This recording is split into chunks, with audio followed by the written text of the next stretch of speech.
Salut les égarés, aujourd'hui nous allons parler de la Lune de la Terreur, 5e extension sortie en date du 15 juillet 2023 pour le jeu HeroQuest. Le prix varie entre un petit 50 et 55 €, c'est la première extension qui propose un contenu exclusif depuis 30 ans. Vous l'aurez donc compris, on en attend beaucoup de cette boîte, voyons voir ce qu'elle nous réserve. L'intrigue.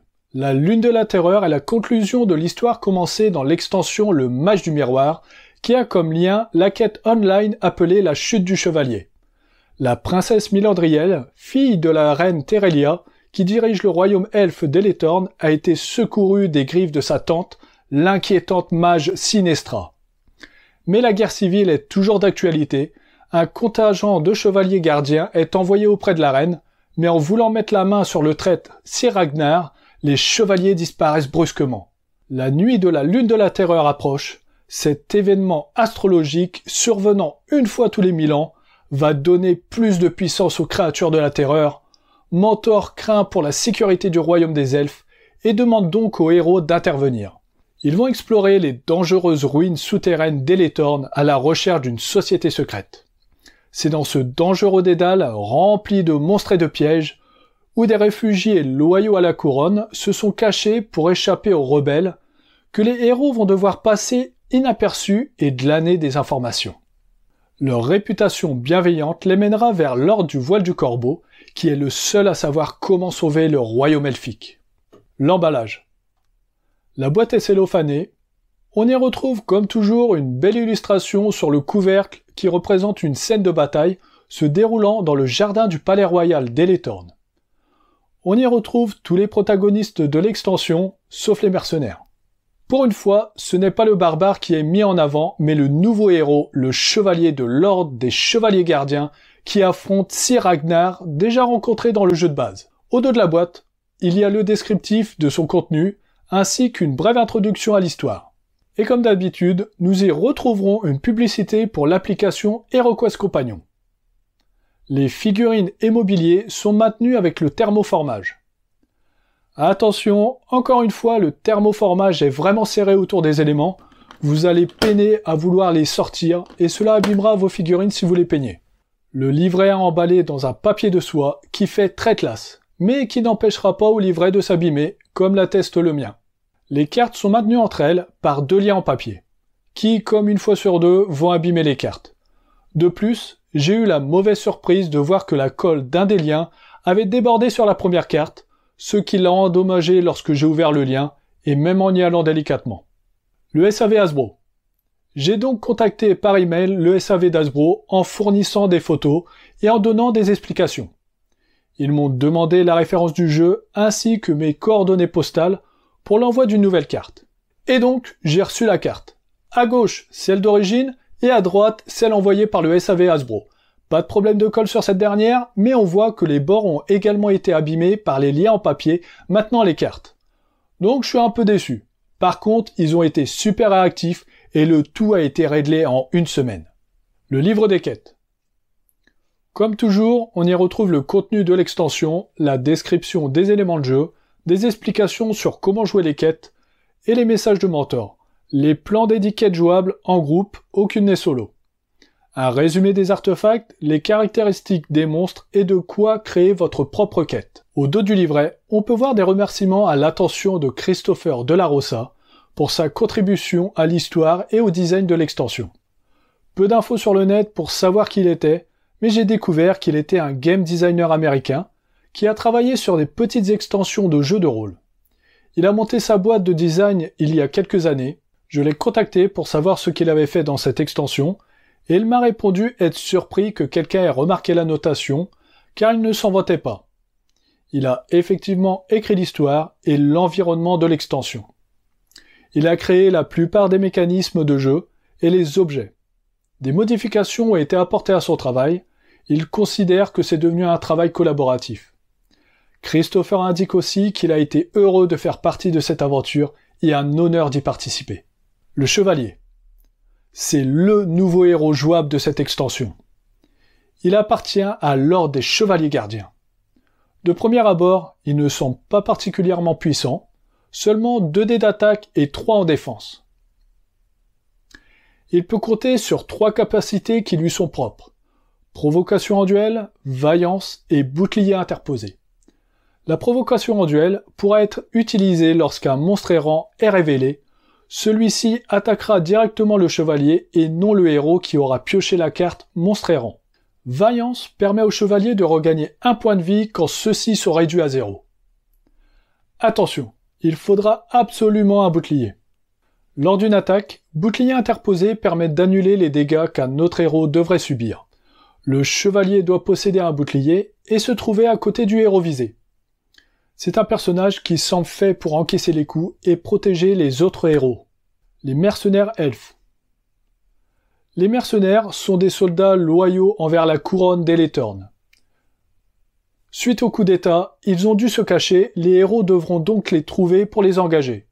Ils pourront être payés en or ou avec un jeton de réputation. L'éclaireur, c'est le mercenaire le moins cher. Comme le nain, il détecte et désarme les pièges. Mais il est faible en attaque avec seulement 2 dés. En tant qu'éclaireur, il peut se déplacer sur de nombreuses cases. L'arbalétrier. Ce mercenaire attaque à distance grâce à son arbalète. Et au corps à corps, il dégaine son épée barbare.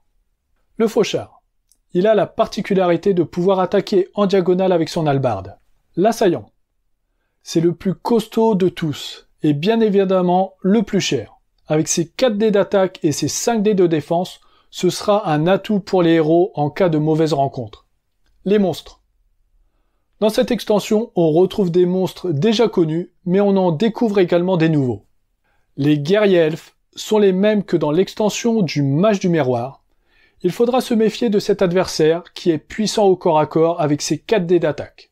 Comme précédemment, les figurines des archers sont les mêmes que dans le Mage du Miroir. Les archers lancent 4 dés d'attaque contre une cible non adjacente et un seul dé d'attaque si la cible est adjacente à sa case. Il faudra donc que nos héros se rapprochent de cet ennemi au plus vite pour éviter ses tirs mortels. Les cultistes de la terreur. Ils peuvent lancer une fois par quête les sorts lueur de la terreur et flux de la terreur. Leurs caractéristiques ne sont pas folles, ce sont surtout leurs sorts qui les rendent dangereux. Les assassins.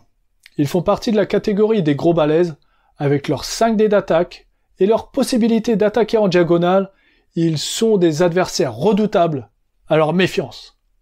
Les gardes-magus. Là aussi, nos héros vont avoir affaire à de puissants ennemis.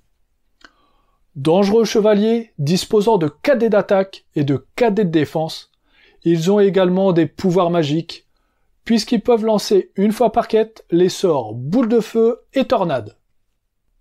Les spectres, ce sont des créatures mort-vivantes intangibles, c'est-à-dire qu'elles peuvent traverser les héros, les murs et tout autre objet solide.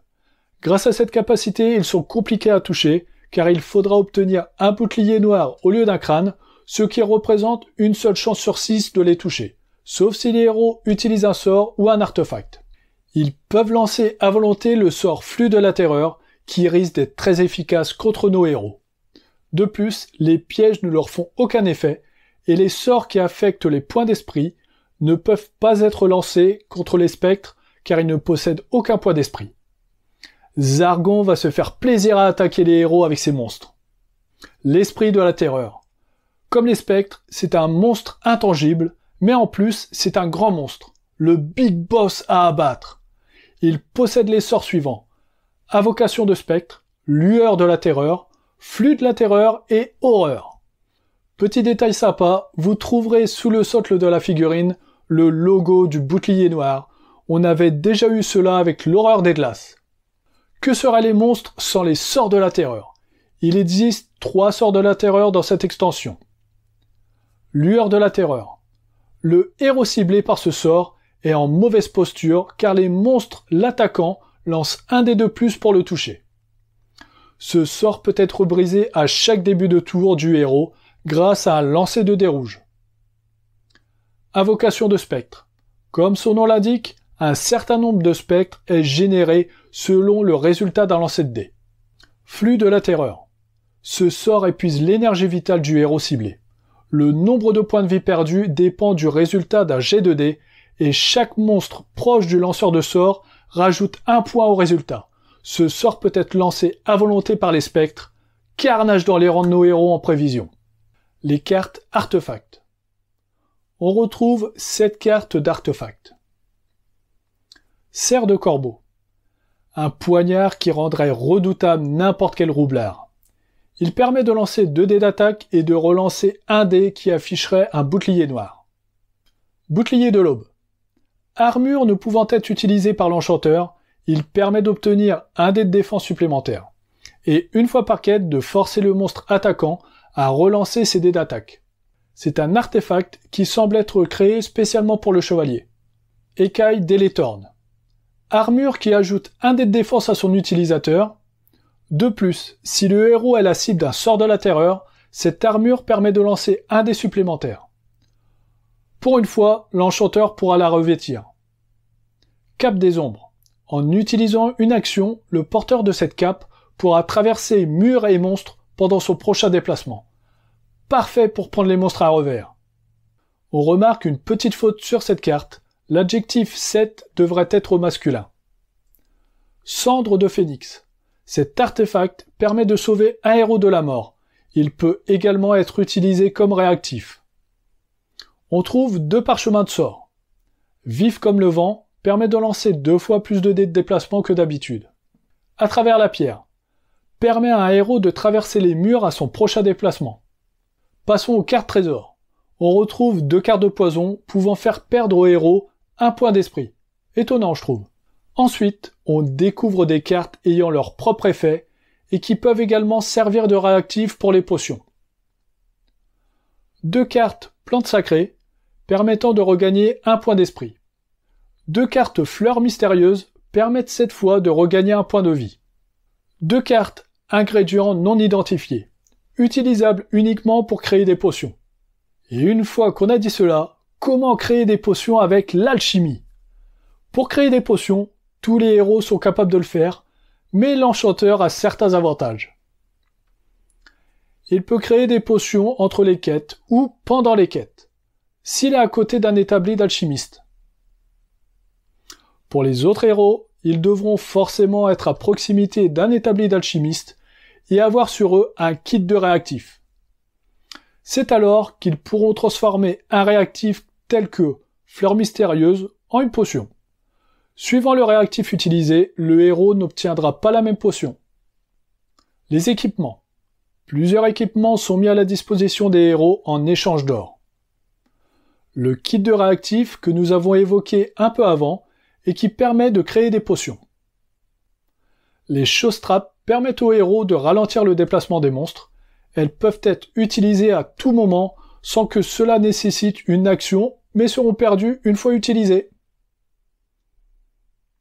La bombe fumigène dégage un épais nuage de fumée et vous rend invisible auprès des monstres adjacents. Les héros peuvent traverser la case du monstre sans être vus. Nous avons le droit à une nouvelle carte casque. Il y en avait déjà 3 dans le jeu de base, mais cette fois-ci, nous savons maintenant qu'il est en métal et peut donc être détruit par le sort rouille.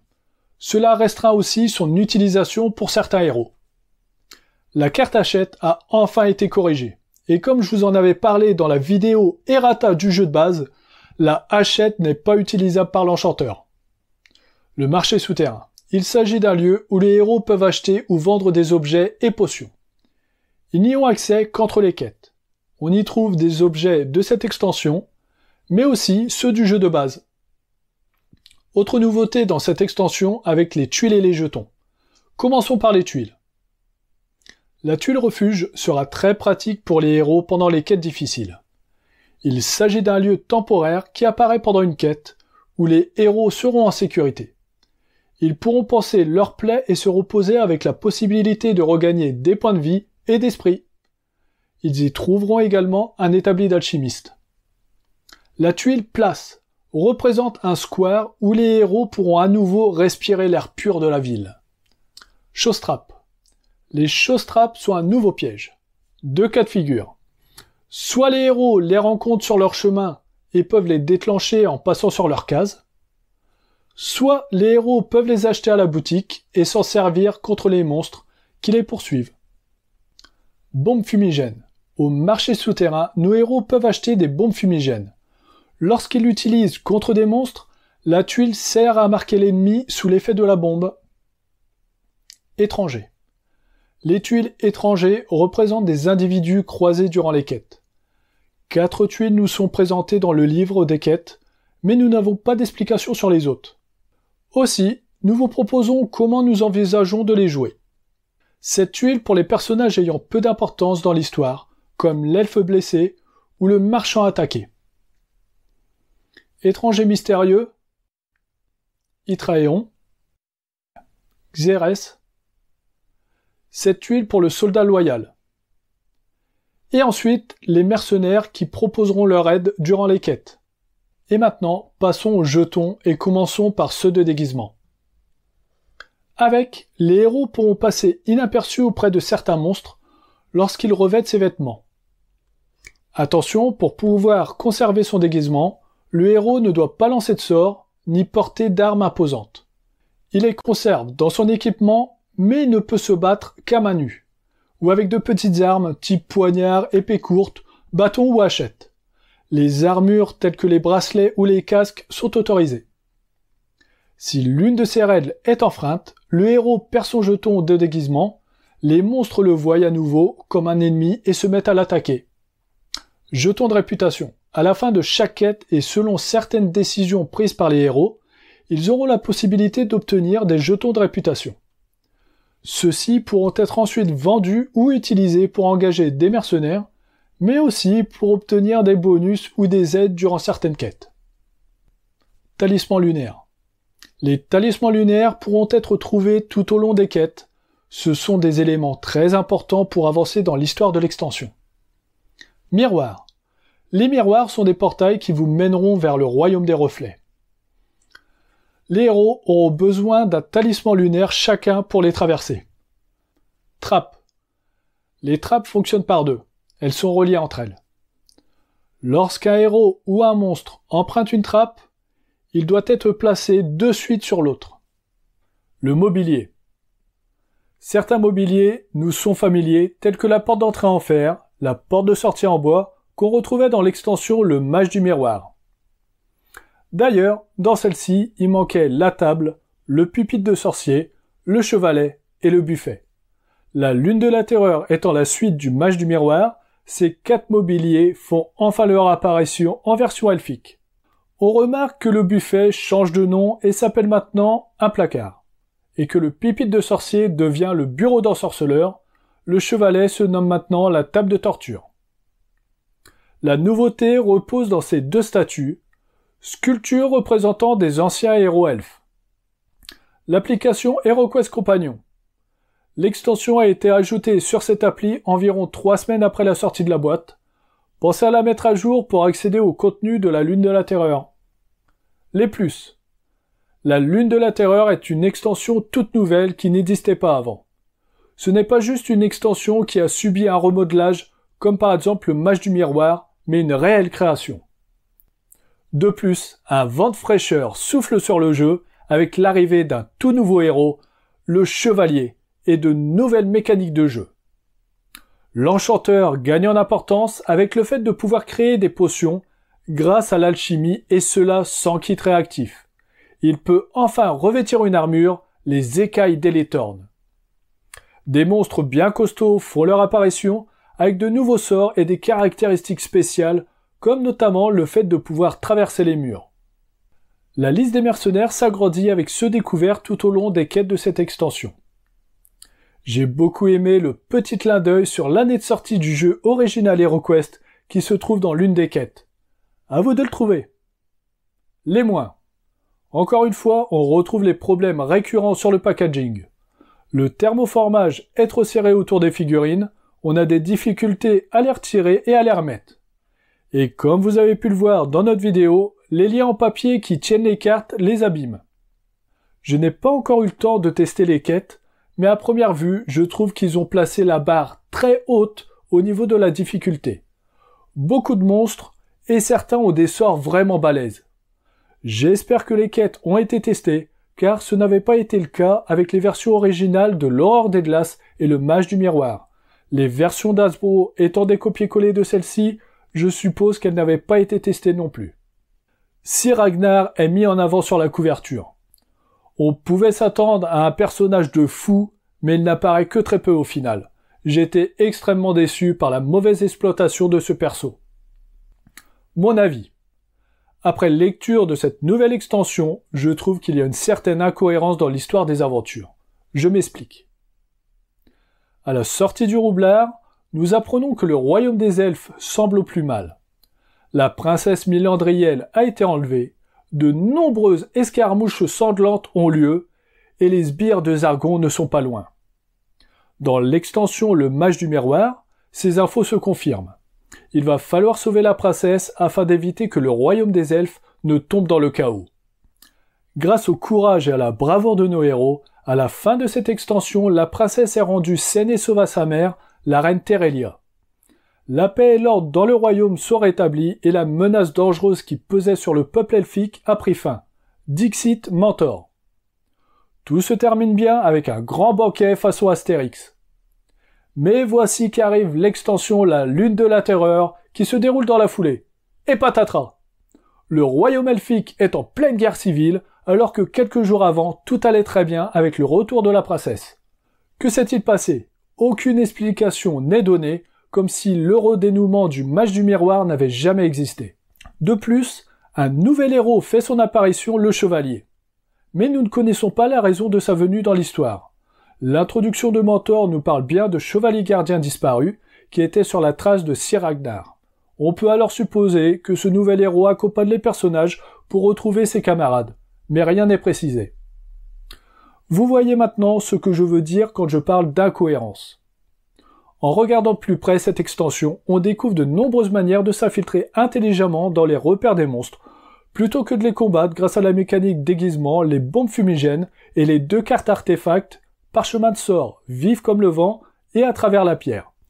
Les monstres fourmillent tout au long des quêtes et on a l'impression que sans ces subterfuges, les héros n'y arriveraient pas. J'ai le sentiment qu'on perd un peu l'essence du jeu, qui était la bagarre contre les monstres. Et que cette extension fait appel à la ruse et à un côté plus tactique. On a passé 4 extensions à monter en compétence nos héros et à les rendre plus balèzes. Et dans cette extension, il faut se cacher, se déguiser et éviter le combat. Certains aimeront, d'autres moins. Avec la sortie de cette nouvelle extension exclusive, je me demande si on aura le droit aux extensions Les Sorciers de Zargon et Contre la Horde des Ogres. Les versions originales étant sorties avant l'Horreur des Glaces et le Mage du Miroir et uniquement en Europe. Certains bruits de couloir disent que oui, mais tant qu'il n'y a pas d'annonce officielle, rien n'est sûr. Malgré mon avis mitigé, je ne regrette pas mon achat. Il y a beaucoup de nouvelles mécaniques de jeu que je suis quand même curieux de tester, dont notamment l'alchimie. C'est un réel plus pour nos héros. Le bestiaire d'HeroQuest s'agrandit avec de nombreuses figurines, dont l'Esprit de la Terreur. Cela fait du bien de découvrir de nouveaux dangers. Les quêtes semblent difficiles, mais c'est ça qui pimente aussi le jeu. N'hésitez pas à nous laisser votre ressenti concernant cette extension dans les commentaires. Merci d'avoir regardé cette vidéo. Si elle vous a plu, laissez un pouce vers le haut, abonnez-vous. Je vous dis à bientôt pour d'autres vidéos HeroQuest, mais d'ici là, prenez garde des dalles. La nuit de la Lune de la Terreur approche, j'ai bavé. Et une fois qu'on a dit ça, comment créer des potions avec l'alchimie? Et que le puits... Oh,